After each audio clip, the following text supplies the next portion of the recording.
All right, let's get into Barrett's breakdown.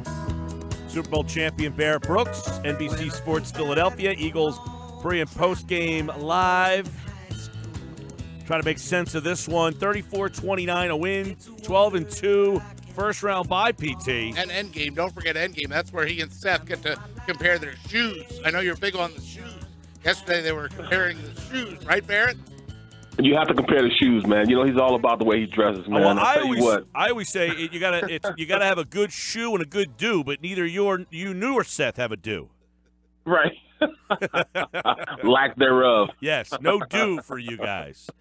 I know you being an offensive guy and Seth being a defensive guy, you guys probably looked at this game a little bit differently. But when you look at what stood out yesterday, is it more concerning that the defense for 3 straight weeks has not played well, or is there something else that sticks out about this team at 12-2 on the negative side? Because it seems like at 12-2, people are looking for things to kind of break down and be negative about. Well, that's what we are as Philly fans. You know, that's exactly what we do. I mean, an Eagles fan wouldn't be an Eagles fan if they didn't have anything negative to say about it, and that's just the way we are. But just looking at it, and I'm concerned about the defense and the offensive line. Well, the defense at this point isn't playing up to par. We were carried by that defense for like 5 weeks straight in that 9-game winning streak that we had. They carried us. It seems as though they haven't gone back to the fundamentals of how they got to where they are. They're not going back to basics. We used to talk a lot about the cornerbacks being some of the best tackling cornerbacks and DBs in the league. We're getting away from that. Even at the linebacker position, we're trying to run through guys as opposed to going up, wrapping up, and doing the fundamental things that got us where we are right now. We need to go back to that. Offensively, I thought this team stepped in the right direction, that the offensive line protect Foles. Foles had plenty of time to run the offense. And, you know, our biggest concern was that left side. Well, there's still a concern there, but I really think that we ran a scheme that really helped those guys, was more conducive to them being successful by sliding the line that way and having a chipper over there. Once we did that and didn't leave those guys by themselves, we did all right. So I had all the confidence in the world in Foles, and I told that to people. Foles will be all right. I wrote an article about that. I truly believe that Doug was going to go out there and allow us to pass more than run. In fact, I wrote in my article it was going to be a 2-to-1 ratio that we were going to run pass as opposed to run. I knew this was going to happen because he likes Foles. He believes in Foles' arm. I wasn't worried about that. I was worried about the defense, and I was worried about the offensive line. Yeah. On the defense, what's more concerning? That they didn't get much of a pass rush against a Giant team whose line has really struggled all year. The missed tackles or the secondary breakdowns. I mean, Darby got beat a couple times. Mills had a tough day yesterday. Which of those things is the most concerning? I think the DBs getting beat yesterday, you know, with the double moves and not going with their fundamentally sound play that got them where they are. That's what makes Mills a good player. He's fundamentally sound. He watches film, understands what they're trying to do to him. He diagnoses it and plays well after that. Well, they beat him a couple times on the same thing, double moves. We want him to be aggressive, but he also has to understand where they are on the field and how they want to expose him as a player. He runs a 4-5. So everybody's going to say, all right, if you got a 4-3 receiver, let's try to run past him. And that's what's going to happen. But he's so fundamental in how he approaches the game. He gets past that with his fundamentals and how he watches film and understanding the play. I didn't see that from him yesterday, and I haven't seen it from a lot of those guys that past couple of days. They be getting beat and grabbing on as the guy goes past them. We got to stop that. We got to continue. We can't continue to go on and allow guys to double move us. We can't allow guys to not allow us to, you know, use our fundamentally sound play and, you know, it's hand placement. That's getting out of the breaks, understanding what the defense is allowing you to do and playing to the strengths of the defense. Those are all things they did previously, but they're not doing right now. Barrett Brooks on with us here on a Monday for a Barrett's breakdown. Do you have any stock, Barrett? Do you buy into the fact that the Eagles played on the West Coast 2 weeks in a row, and then they go to a road game at the Giants where they're on the road for the 3rd straight week in a row? It just maybe they kind of overlooked them a little bit. It was a bad team. Do you put stock in the fact that those 3 straight road games took something out of them? Fatigue maybe a little bit too? No, not necessarily, because they knew they had to play well because they had a new quarterback coming in and they had to be they were going to have to be a force as this team continued forward that this team can rely on. I thought that defense was what the team was going to rely on until Foles got up to speed. Well, they didn't. And that kind of concerns me because I really thought the defense would play a lot better, especially since it's a divisional opponent, and understanding that they have to be the rock for this team as they go into the playoffs. We need to have this defense playing at a level that they can stop anybody, because there are going to be some times where they're going to have Foles' number, and we needed this defense to go out there, shut things down, and give the ball back. With not having Wentz in there, we would have a 3rd and 8, and Wentz would play it like it's a 3rd and 2. He was that good of a playmaker. All I need for Foles to do is get the ball and be a facilitator, get the ball in the hands of his weapons. That's his job, to get the ball in the hands of his weapons. With Carson, he was the weapon. You know, you have to play Carson as opposed to playing the weapons, and that's the difference.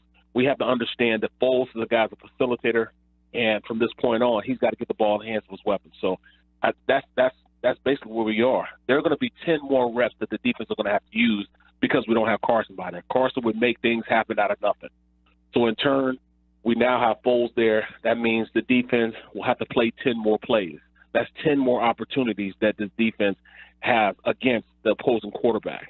And that's where, you have to be fundamentally sound and do things the right way, because those 10 extra reps can beat you. Maybe no greater example of that yesterday than on 4th and 1, where if Carson was in the game, you think he just QB sneaks it or finds a way to get that yard going behind Jason Kelsey or going behind the big offensive line, but instead they try to run the LeGarrette Blount. He gets stuffed, end of drive, end of promise, everything shuts down, and then that puts more strain, like you're saying, on the defense eventually.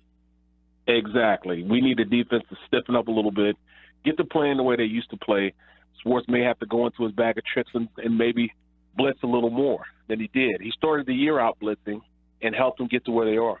Maybe he needs to go back to that playbook. Hey, Barrett, so they got a home field. They got a home game. They're going to have a bye. So we're talking a lot about the defense. In your mind, is this defense sound enough to win a couple of playoff games?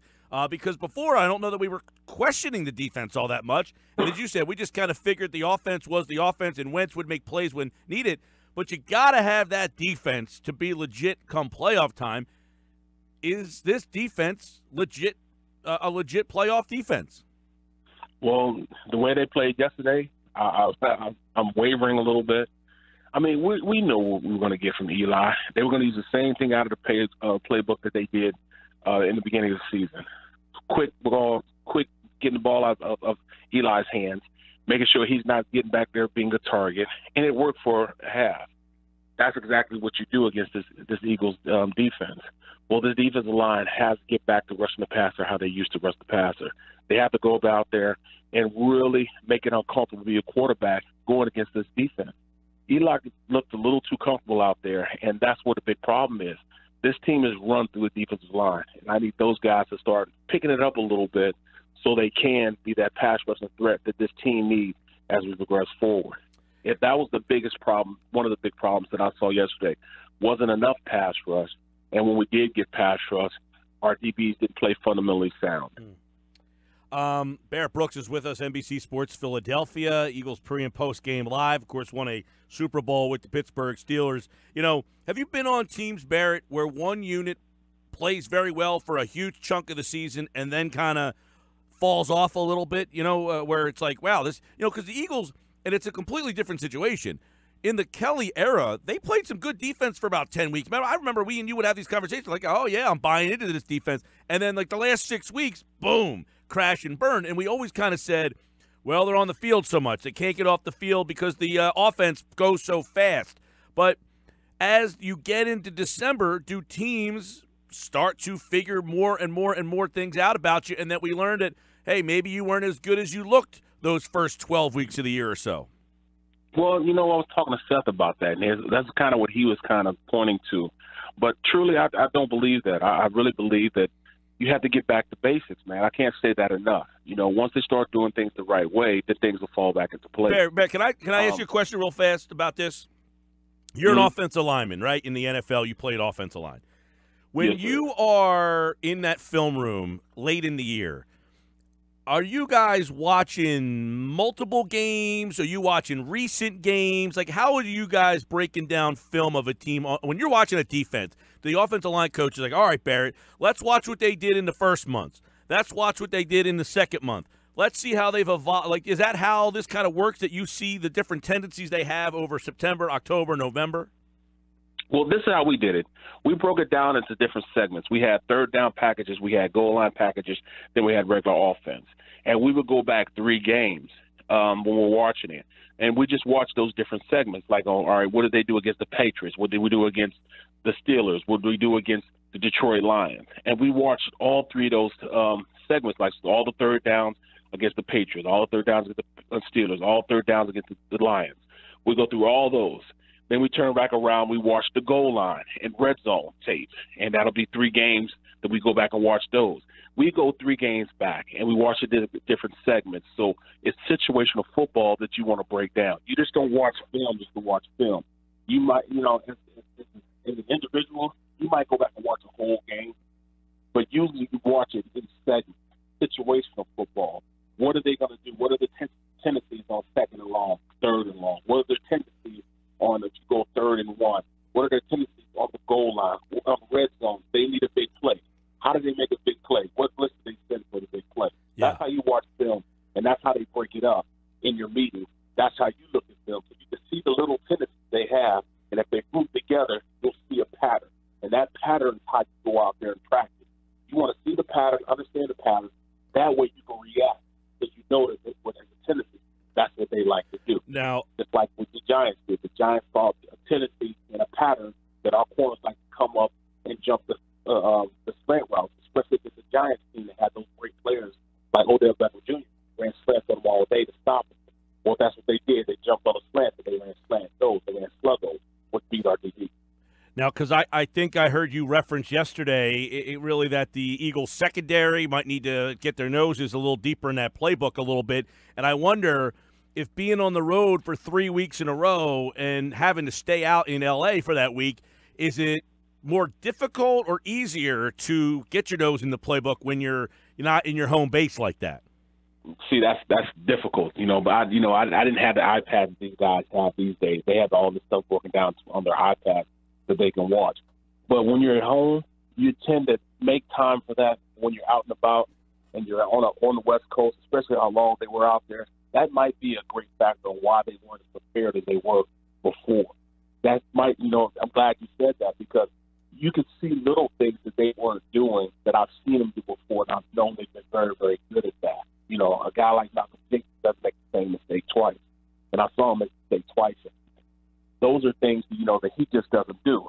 So I understand now, just like you just said, that kind of put 2 and 2 together for me. It's great. That's a great job by you. I appreciate that.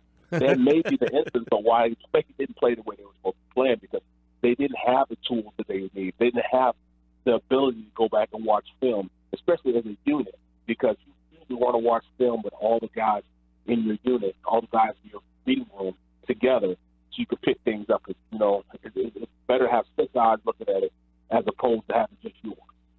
Barrett Brooks with us, and BB, plenty of talk about the defensive drop-off over the last 3 games, and I saw the stats back it up yesterday on the show, but you did play offensive line. We'd be remiss if we didn't ask you about the left side of the line yesterday and how you think they played. Warmack, Big V, how do you think the left side of the line graded out yesterday? Well, I'll tell you what, Chance Warmack stepped up to the plate, and he played a lot more aggressive than I've seen him play. He looked a lot more confidence out there. He was getting his hands on people. That's the biggest thing, especially when you're at guard. It's so fast. You let somebody beat you on fast. That's the fastest way to the quarterback. You got to get your hands on him and fight him, street fight right then and there. So you got to knuckle up right there. And I saw him do that today. Plus, they ran an offense that helped them out against that defense. They slid the protection towards those guys. That means their inside was covered. So he would run, Chance would cover Big V's inside, and then Kelsey would cover Womack's inside, so they could be a little more aggressive on the outside. Yes, he got beat. Big V got beat on the outside once, but those guys on the side of the ball get paid too. That happens. He got beat a couple times going around the edge, but I saw what he was trying to do. He was trying to keep him getting beat inside, and that was something that it was a priority to him, which allowed them to beat him on the outside a little bit. But I'm glad he worked on that facet of his game. It's better to get beat on the outside as opposed to get beat on the inside. You can run the guy over the arch. You can run him over the arch, but you can't run him by when he goes to the inside.